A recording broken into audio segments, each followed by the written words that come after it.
Assalamualaikum warahmatullahi wabarakatuh. Perkenalkan, saya dari kelompok 1 akan menjelaskan tentang anatomi dan fisiologi sistem penginderaan penglihatan. Indera penglihatan mata. Bola mata terdiri dari 3 lapisan, yaitu lapisan terluar, sklera keruh yang semakin ke depan semakin tembus pandang, kornea. Lapisan kedua, koroid hitam gelap. Ke depan akan membentuk otot ciliari dan iris berfungsi untuk mengatur cahaya. Bila cahaya terlalu besar, maka iris saling mendekati. Pupil mengecil, sedangkan jika cahaya redup, iris saling menjauhi. Pupil membesar. Lapisan terdalam, retina, mempunyai pembuluh darah arteri dan vena realis sehingga bola mata telaliri darah. Lateral view eye terdiri dari medial rectus, common training ring, superior oblique muscle, trochlea, superior oblique tendon, superior rectus muscle, lateral rectus muscle, conjunctiva, optic nerve, inferior rectus muscle, interior oblique muscle. Internal structure of the eye terdiri dari ora serrata, ciliar body, ciliary zonule, kornea, iris, pupil, anterior pole, anterior segment, lens, sclera venous sinus, posterior segment, sclera, choroid, retina, macula lutea, fovea centralis, posterior pole, optic nerve, central artery, and vein of the retina, optic disc, blind spot. Selain ketiga lapisan terdahulu, terdapat pula lensa kristalina, aqueous humor, vitreous humor, aqueous vitreous yang lebih kental. Media, penglihatan kornea, aqueous humor, lensa kristalina, vitreous humor, aqueous vitreous. Kerusakan atau gangguan dari salah satu di atas, kita tidak dapat melihat. Terdapat pula bintik kuning, fovea nasales, macula luteal, fovea centralis, fovea medialis, tempat fenomena band yang dilihat oleh mata karena di tempat ini terdapat sel kerucut dalam fovea dan sel batang tersebar di retina sebagai organ yang peka terhadap cahaya. Selain bintik kuning, terdapat bintik buta, blind spot, karena daerah ini tidak peka terhadap cahaya karena tidak ada sebatang dan sel kerucut. Sel batang untuk melihat cahaya redup, remang-remang, sedangkan sel kerucut untuk siang, hari, dan warna. Pada retina terkenal teori duplicitas Kotow, mekanisme pengaturan penglihatan senja dan malam hari, serta Kotow mekanisme yang mengatur penglihatan siang hari dan warna. Sel batang dan sel kerucut dipersyarafi oleh syaraf optik secara bipolar, merupakan syaraf penglihatan serta syaraf kranial yang kedua. Selain syaraf optik, ada juga syaraf kranial yang membantu dalam mengoperasikan farkan bola mata, yaitu syaraf oculomotor, trochlearis, obducens, trigeminal. Selain mempersyarafi daerah rahang atas dan rahang bawah, ada juga superior rectus, ora serrata, terus ada ciliary body, posterior camber, anterior camber, kornea, pupil, iris, jonellus, sclera, inferior rectus, optic nerve, central retinal, V, central retinal A, fovea centralis, dan retina. Selanjutnya ada iris, kornea, pupil, lens, dan retina. Nah, posisi iris mata terlindungi di belakang kornea dan di depan lensa. Iris mata adalah lingkaran berwarna yang terletak di sekelilingi biji mata. Retina adalah garis mata bagian belakang, di mana penglihatan diproses. Iris mata bukan retina. Selanjutnya, covum orbita, dalam kurung longga mata, bentuknya seperti kerucut, terdiri dari os frontalis, os zygomaticum, os sphenoidal, os ethmoidalis, os platinum, dan os lacrima. Selanjutnya ada supercilium atau alis mata, dua potong kulit tebal yang melengkung ditumbuhi oleh bulu, berfungsi sebagai melindungi mata dan kecantikan. Nah, yang terakhir ada palpebra. Kelompok mata terdiri dari kelompok mata atas atau musculus levator palpebra superior dan bawah. Musculus levator palpebra inferior berfungsi pelindung mata apabila ada gangguan pada mata, penutup dan pembuka mata. Bagian kelopak yang berlipat tarsus pada kedua tarsus tersebut kelenjar tarsalia, sebasea, dan keringat. Di bagian mata ada eyebrow, eyelid, eyelashes, pupil, carimal circle, medial mixture, chlorella, site where conjunctiva merges with cornea, purpura, piercer, lateral commissure, iris, and eyelid. Aparatus lacrimalis atau air mata dihasilkan oleh kelenjar lacrimalis superior dan inferior. Proses melalui ductus exterior lacrimalis, lalu sulcus conjunctiva, lalu melalui bagian depan bola mata, lalu sudut tengah bola mata, lalu kanalis lacrimalis, lalu ke ductus nasolacrimalis, lalu meatus nasalis inferior. Kedua, konjungtiva selaput bening halus yang melapisi permukaan dalam kelopak mata.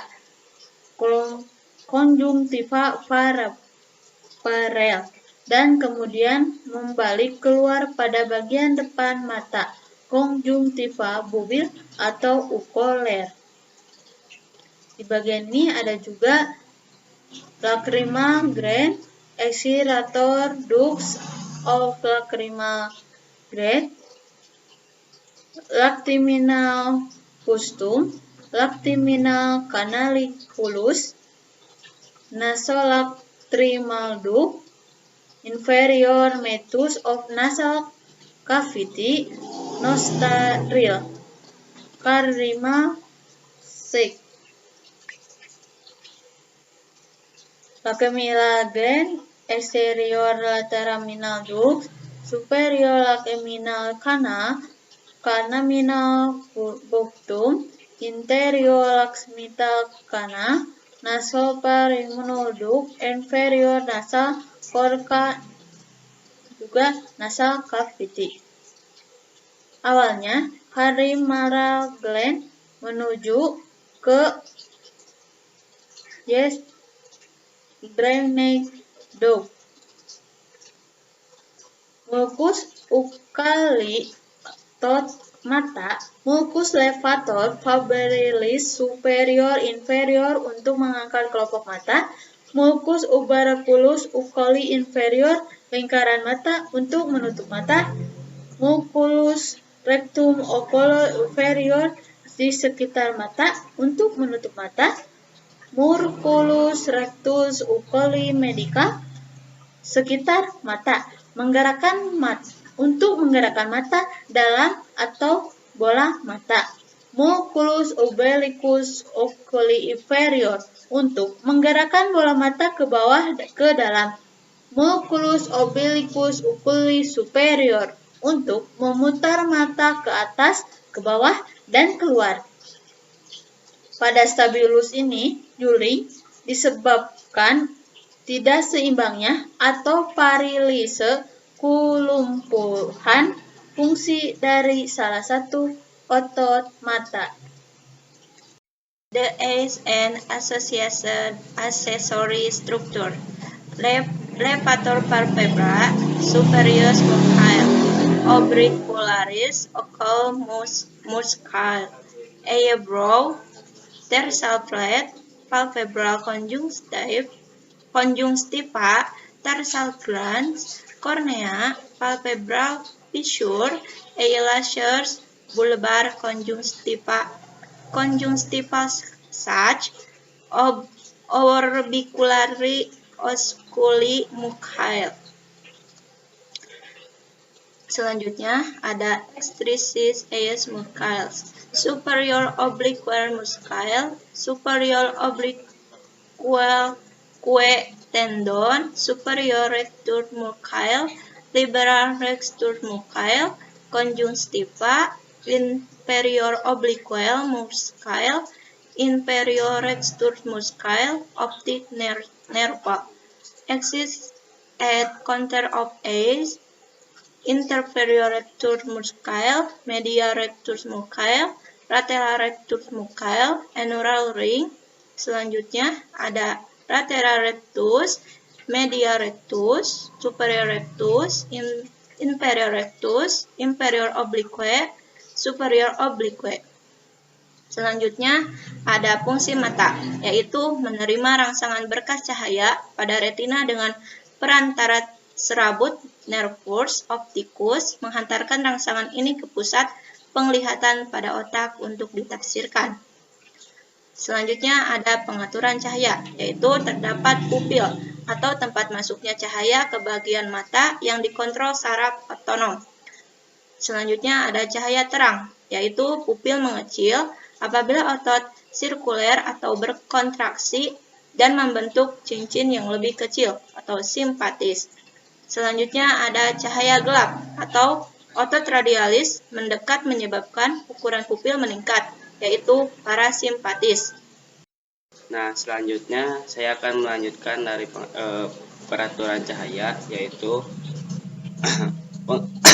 penglihatan norma emetropi bila benda dilihat jatuh di depan poea sintralis disebut rabun jauh atau miopi dan dapat dibatasi dengan lensa cekung atau negatif. Bila benda yang dilihat jatuh ke belakang poea satralis disebut rabun dekat atau hipermetropi, dapat diatasi dengan lensa cembung yaitu positif. Selanjutnya pemfokusan berkas cahaya.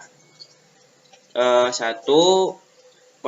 Pembelokan suatu berkas cahaya atau refleksi ketika suatu berkas cahaya mengenai permukaan atau lengkungan dengan destinasi lebih besar. Arah refleksi tergantung pada sudut kelengkungan. 2. Lensa konveks yaitu cembung menyebabkan konfigurasi atau penyatuan berkas cahaya. 3. Lensa konkav yaitu cekung menyebabkan divergensi penyebaran berkas cahaya. Selanjutnya fungsi refleksi mata, yaitu cahaya jatuh di atas mata, bayangan letak difokuskan kepada retina, menembus dan diubah kornea, lensa, badan aqueous dan vitreous, membiasakan dan memfokuskan bayangan pada retina bersatu, menangkap sebuah titik bayangan yang difokuskan.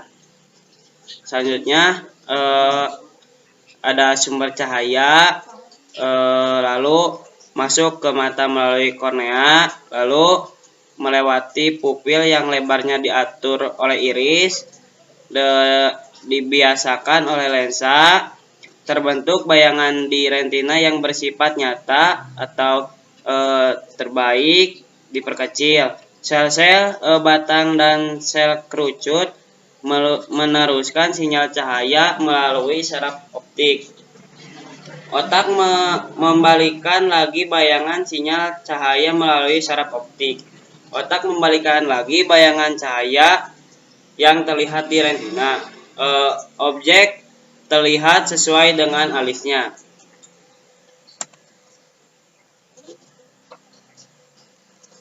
Terima kasih.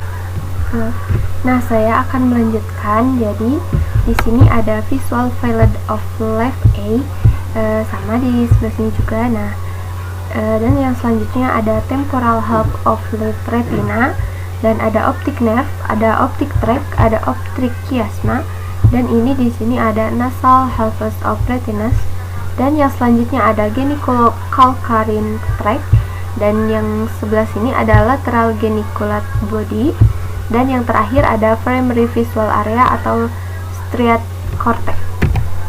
Nah, untuk dapat melihat benda stimulus berupa cahaya harus jatuh di respon atau penerima yang selanjutnya diteruskan ke pusat penglihatan atau fovea centralis dan diperlukan ketajaman visus atau penglihatan. Nah, visual sangat dipengaruhi sifat fisik mata, abrasi mata, kegagalan sinar untuk atau bertemu di titik identik, besarnya pupil, komposisi cahaya, mekanisme akomodasi, elastisitas otot, faktor stimulus atau warna yang kontras, besar kecilnya stimulus, durasi, intensitas cahaya, serta faktor retina. Nah, semakin kecil dan kenapa sel kerucut, maka semakin kecil minimum separable minimum. Nah, bila seseorang mengalami rabun jauh dan juga rabun dekat secara bersamaan, maka dapat diperbaiki dengan kacamata jenis silindris yang berfungsi untuk mengatasi kedua rabun tersebut. Tetapi bila elastisitas lensa kristalina menurun karena usia dan pengapuran, presbiopia ini dapat terjadi buramnya atau kaburnya penglihatan yang disebut sebagai katarak. Bila kita melihat suatu benda dengan kedua belah mata, maka benda tersebut dapat terlihat dengan baik karena jatuh di titik identik. Tetapi bila salah satu bola mata diganggu, maka akan terlihat benda lengkap atau diplopia karena tidak jatuh di titik identik. Nah, di sini ada gambar mata. Jadi di sebelah sini ada pupil atau anak mata, dan yang menonjol ini ada kornea mata, dan yang ini ada iris, dan yang selanjutnya lensa, dan ini retina. Nah, mata yang normal cahayanya daripada objek difokus di atas retina. Ini